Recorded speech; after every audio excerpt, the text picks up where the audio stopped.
This week's Parsha has probably the longest story of any of the narratives of the Torah. The story of Eliezer, the servant of Abraham, going to find a wife, Rivka, to find her for Isaac. Why is it so long? Because not only does the Torah recount the story as it happens, but then the Torah goes through it again as Eliezer tells the story again to Rivka's family.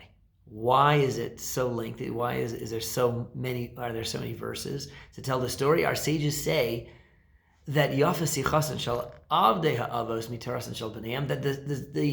that the conversation of the servants of our patriarchs and matriarchs is totally beloved, so beloved that the Torah would spend much more ink on that than on many, many Torah laws that we'll later learn.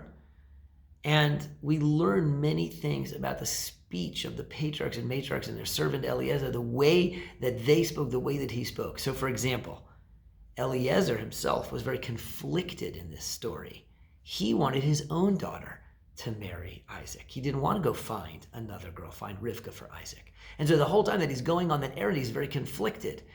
And yet he does his task faithfully, and he goes through, and he's thinking about his own inner biases as he's speaking. Not only that, but when he's speaking to Rivka's family, he is extremely careful about how to tell them and what details to include and what not to include. And we see that he's very sensitive to the biases of the listener as well. This particular lesson, and there's verses and verses to teach it, is to show us how careful we have to be about the way we speak, be aware of our internal world and what's motivating, what's driving us, what's causing us to choose the words we choose, and how they're going to sound in the world, the inner world of the listener, what they're thinking, what they're feeling. How is this going to touch them?